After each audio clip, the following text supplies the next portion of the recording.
Class of 2009, please welcome with me Mr. William R. Batty III, Class of 1959.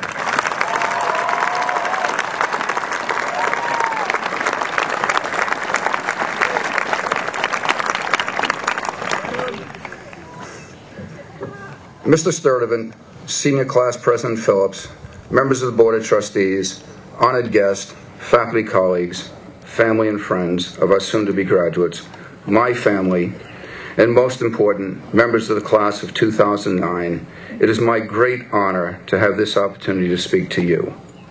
Warren, that was a wonderful speech, straight from the heart and true. Thank you for reminding us of our Northfield roots.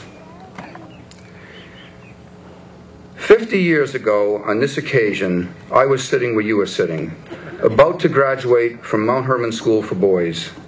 And standing where I am standing now was our graduation speaker, Louis Lyons, director of the Neiman Foundation at Harvard University. The purpose of the Neiman Foundation was, in essence, to provide a sabbatical year to journalists from around the world, a year in which, free of deadlines, they could exchange ideas and opinions about the great issues of their time. Louis Lyons was a serious man and a serious speaker. In a straightforward manner, he told us firsthand what the best minds of our time were thinking about the most important problems facing our planet. And he urged us, the leaders of the next generation, to become informed about and involved in solving those problems. I was not surprised by Lyons' speech, because my AP European history teacher was his son, Tom Lyons.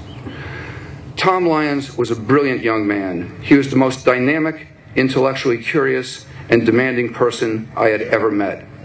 He would assign 40 pages of Crane Brinton's The Anatomy of Revolution and expect us to come to class, not only having read the text, but prepared to engage in lively debate about it. After his freshman year at Brown, projected to be the starting quarterback in the fall, Tom Lyons was stricken with polio and never really able to use his legs again.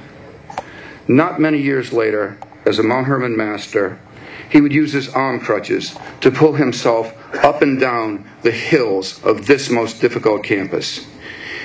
Yet, Tom Lyons was always in class, always at his desk, always ready to work when the bell rang at 8 a.m.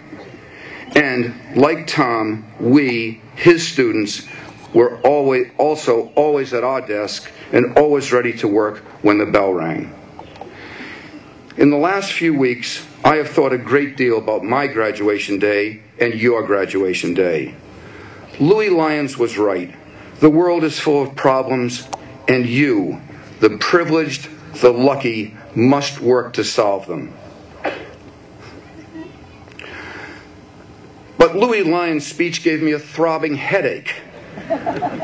All I wanted to do that sunny morning 50 years ago today was throw all my stuff in my parents' car and join my Northfield and Mount Hermon friends in a series of beach parties. Starting at Jones Beach and moving by caravan up the New England shore and ending days later in an exclusive private beach on the Rhode Island coast.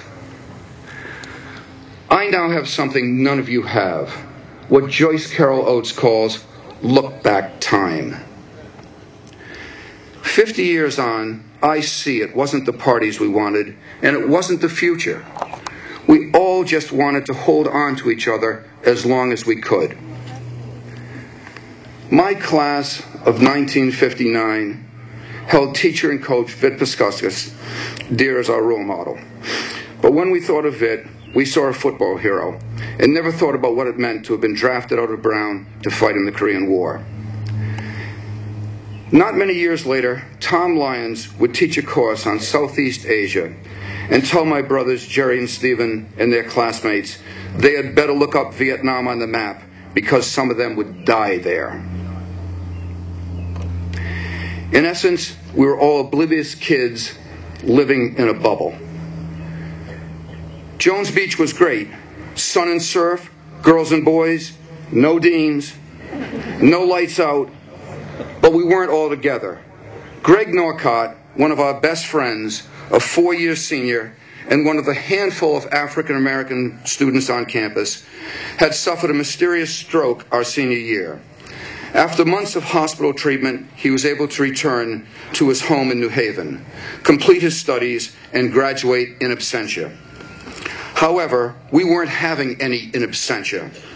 Our caravan drove down Dixwell Avenue, arrived at the Norcotts, packed Greg's wheelchair in the trunk, and carried him into the car. The circle was complete. We arrived at a classmate's home in Watch Hill, Rhode Island. Gorgeous house, gracious parents, magnificent food. In the afternoon, we pushed Greg in his wheelchair to the beach. When his wheels became stuck, we carried him until we found our spot on the crowded sand. Mellow, wonderful, just us together. That was all we needed. Everyone left that night, vowing we would love each other forever. I, however, stayed at my friend's house. The next morning, as I was having breakfast, my classmates' parents received a phone call telling them they were banished from their club because their son had brought a black person to the beach. The party ended. The bubble burst. Within 48 hours of my graduation, I understood what Louis Lyons had said to us in his speech. The big issues of the world are not far away from you. You can't escape them. They will find you, and you must face them. And as his son Tom Lyons has suggested to my brothers, if you don't find Vietnam, it will find you. It's a hard, tough world you're entering, and you are entering it at a most difficult moment. So I feel obligated to give you an aphorism to live by. Mahatma Gandhi said, quote, "Whatever you do will be insignificant, but it is very important that you do it." Cryptic, but Gandhi's words about insignificance and importance really resonate with me. Again, Gandhi's words. Whatever you do will be insignificant, but it is very important that you do it. Up to this moment, I have made no one squirm with my comments.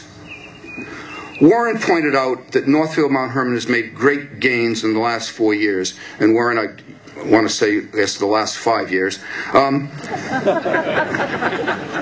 But he also said that we have lost much. I miss the Mount Hermon laundry. Where else in my life could I take a mixed up mess of dirty stuff, leave, and come back days later and pick it up clean and organized? I miss Ray Stevens and Millie and all the laundry workers. They did something that in the great cosmic scheme of things was insignificant. But they did it, and they did it to the best of their ability. I am sure that you can crunch the numbers and prove how it makes sense economically to ship our laundry to Manchester, New Hampshire. But it doesn't convince me that there isn't a greater price to be paid. Try the aesthetic cost. One of the great images I hold in my head is of you, the students, laundry bags slung over your shoulders, trudging down Herman's Hill through the early morning mist of the laundry. This year, a student brought his shirt to the old laundry building after the E&R truck had gone. He needed that shirt for Dwight night, and Kathy Boudreau, at what's left of the laundry, saw to it that he had it, freshly laundered in time for the dance. Kathy Boudreau's and others' acts were seemingly insignificant, but they were important, and they are what make a community. Words help to make a community, but they don't clean and iron a shirt. Acts do that. I am sure someone in Manchester, New Hampshire works hard on our dirty clothes, but I don't know that person. I know Kathy Boudreau. I know Mike Atkins. I know Michelle Siegel. I know Nadine Muzzerall. I know Sarah Hoffman. And many more whose insignificant acts have made our community.